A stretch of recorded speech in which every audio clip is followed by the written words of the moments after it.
Welcome to this explainer. आज हम एक ऐसी माइंड ब्लोइंग ट्रांसफॉर्मेशन की बात करने वाले हैं जिसने सबको हैरान करके रख दिया। हम बात कर रहे हैं थैलापति विजय की। सोचिए, एक ऐसा एक्टर जिस पर शुरू में शदीद तनकीद हुई, वो कैसे एक मैसिव सिनेमैटिक सुपरस्टार और फिर अचानक एक इतनी ताकतवर सियासी शख्सियत बन गया। तो बिना किसी देरी के सीधा इस कहानी में डाइव इन करते हैं। अब सबसे बड़ा सवाल ये है कि आखिर कैसे एक बिल्कुल खामोश और मुसलसल डाउट किए जाने वाले एक्टर ने सिस्टमैटिकली एक ऐसी ग्रास रूट्स तहरीक खड़ी कर दी जिसने पूरे पॉलिटिकल सिस्टम को हिला कर रख दिया। ये वाकई अवामी ताकत की एक जीती जागती मिसाल है जिस पर आज हम डिटेल में बात करेंगे। तो चलिए स्टार्ट करते हैं पहले फेज से, द स्ट्रगल, यानी नेपोटिज्म के इल्जामात से लेकर लगातार मजाक उड़ाए जाने तक का सफर। अब देखिए, एक्सपेक्टेशन तो ये थी कि एक मशहूर डायरेक्टर का बेटा होने की वजह से इंडस्ट्री में एंट्री बहुत आसान होगी, जिसे हम आमतौर पर फिल्म फैमिली प्रिविलेज कहते हैं, राइट? लेकिन रियलिटी बिल्कुल ही मुख्तलफ थी। उन्हें शदीद रिजेक्शन का सामना करना पड़ा। उनके लुक्स का मजाक उड़ाया गया, एक्टिंग स्किल्स पर डाउट किया गया और उनकी शुरुआती फिल्में बॉक्स ऑफिस पर बुरी तरह स्ट्रगल कर रही थीं। उस वक्त उन पर एक सख्त लेबल लग गया था कि ये तो जस्ट अनदर नेपो किड हैं। हर रिव्यू, हर इंटरव्यू में सिर्फ और सिर्फ नेगेटिविटी थी। लेकिन यहाँ एक बहुत इंटरेस्टिंग ट्विस्ट है। इन लेबल्स और चुभने वाली तनकीद का जवाब उन्होंने गुस्से या बदजुबानी से नहीं दिया। उन्होंने बिल्कुल खामोश रहने का फैसला किया। उनका पूरा फोकस सिर्फ अपना काम बेहतर करने और डबल मेहनत करने पर था।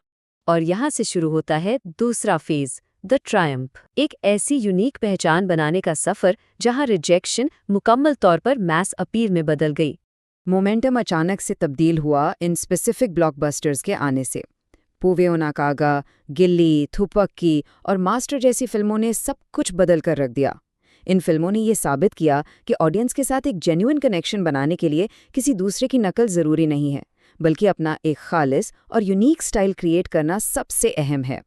अगर हम इस विनिंग फॉर्मूला को ब्रेक डाउन करें तो ये एक परफेक्ट बैलेंस था।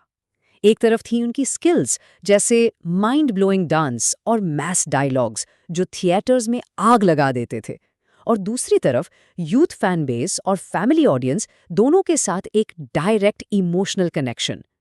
इस कॉम्बिनेशन ने उनके और उनके फैंस के दरमियान एक अनब्रेकेबल बॉन्ड बना दिया। और नतीजा क्या निकला?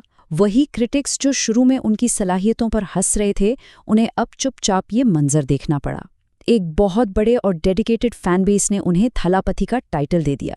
इसका मतलब है कमांडर या लीडर। ये कोई आम सा मूवी स्टार टैग नहीं था, ये लोगों की तरफ से दिया गया एब्सोल्यूट प्यार और रिस्पेक्ट था। लेकिन यहाँ एक बहुत सोचने वाली बात है, जब ऐसा लग रहा था कि सिनेमा की एब्सोल्यूट पीक अचीव हो चुकी है, तो क्या वाकई सिनेमा ही उनकी सबसे बड़ी सक्सेस थी? ठीक उसी वक्त एक ऐसी मैसिव शिफ्ट आई जो पर्दे पर नहीं बल्कि रियल लाइफ में कंप्लीटली ऑफ स्क्रीन हो रही थी। चलिए देखते हैं इस तज्जिए का तीसरा हिस्सा, द पिवट। कैसे मूवी फैन क्लब्स एक सीक्रेट ग्रासरूट्स मूवमेंट में तब्दील हो गए। ये सब एक बहुत ही मेथोडिकल और खामोश फलाही कोशिश से शुरू हुआ। ब्लड डोनेशन कैंप्स ऑर्गेनाइज करना, फ्लड रिलीफ में आगे आकर मदद करना और एजुकेशन और चैरिटी के लिए एक्सटेंसिव फंड्स प्रोवाइड करना। ये स्टेप्स क्लियरली दिखाते हैं कि बिना किसी पीआर स्टंट या शोर शराबे के एक जेन्युइन अवामी तहरीक कैसे बिल्ड की जाती है। इन सब में सबसे क्रूशियल पॉइंट ये है कि उन्होंने लोगों के रियल वर्ल्ड मसाइल को एड्रेस किया। एक ऐसी मूवमेंट जो बिल्कुल खामोशी में बनी, लेकिन इसने पूरी स्टेट में एक गहरे इमोशनल एहतराम की ऐसी फाउंडेशन रख दी जो किसी भी फिल्म हिट होने से कहीं ज़्यादा स्ट्रॉन्ग थी। और अब हम आते हैं इस एक्सप्लेनर के आखिरी और सबसे ड्रामेटिक हिस्से की तरफ, द अल्टीमेट टेस्ट, यानी सिनेमा स्क्रीन से सीधा स्टेट पॉलिटिक्स में जंप। जब इस पॉलिटिकल एंट्री का ऐलान हुआ तो एस्टैब्लिश पॉलिटिशियंस ने इसे कंप्लीटली अंडर एस्टिमेट किया। उनका पुराना माइंडसेट यही था कि actors can not rule states, यानी एक हीरो फिल्में तो चला सकता है पर हुकूमत नहीं। उन्होंने सोचा ही नहीं था कि सिनेमा की ये मकबूलियत कभी एक्चुअल गवर्नेंस और अवामी ताकत में बदल सकती है। सियासी निज़ाम उस इंफ्रास्ट्रक्चर को समझने में पूरी तरह नाकाम रहा जो पिछली कई दहाइयों में खामोशी से बिल्ड हुआ था। उनकी पॉलिटिकल आर्सेनल यानी असल ताकत क्या थी? नौजवानों की अनमैच्ड सपोर्ट, सोशल मीडिया की एक मैसिव वेव, रिकॉर्ड्स तोड़ने वाले जलसे और लोगों के दिलों को छूने वाली emotional speeches.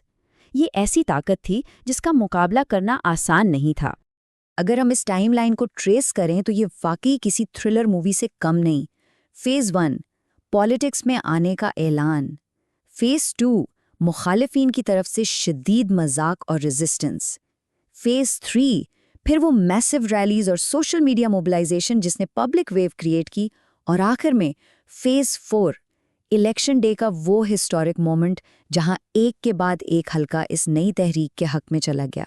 Cinema gave fame, the people gave power. यानी सिनेमा ने सिर्फ शोहरत दी, लेकिन असल ताकत अवाम ने दी। ये इम्पार्शियल रियलिटीज़ पूरे सफ़र को परफेक्टली समराइज करती है। एक रिजेक्टेड, मजाक उड़ाए जाने वाले न्यू कमर से लेकर एक जेन्युइन और ताकतवर सियासी फोर्स बनने का सफ़र अब मुकम्मल हो चुका था। हमारे इस पूरे तज्जिए का सबसे बड़ा सबक ये है कि कंसिस्टेंसी हमेशा क्रिटिसिज्म को हरा देती है। शदीद नेगेटिविटी को खामोशी से बर्दाश्त करना और लगातार अपने काम पर फोकस रखना, ये एक ऐसी अप्रोच है जो बज़ाहिर इम्पॉसिबल लगने वाले फ्यूचर को भी पूरी तरह से दोबारा लिख सकती है। तो इस सब पर गौर करने के बाद एक सवाल दिमाग में छूट जाता है, क्या ये वाकई मॉडर्न हिस्ट्री की सबसे बड़ी और हैरत अंगीज तब्दीली है? और इस जीती जागती मिसाल को देखने के बाद अगली कौन सी ऐसी ग्रासरूट्स तहरीक है जो अचानक उभर कर दुनिया को हैरान कर देगी? असल लीडरशिप और लोगों की ताकत के इस तस्वर पर जरूर सोचिएगा।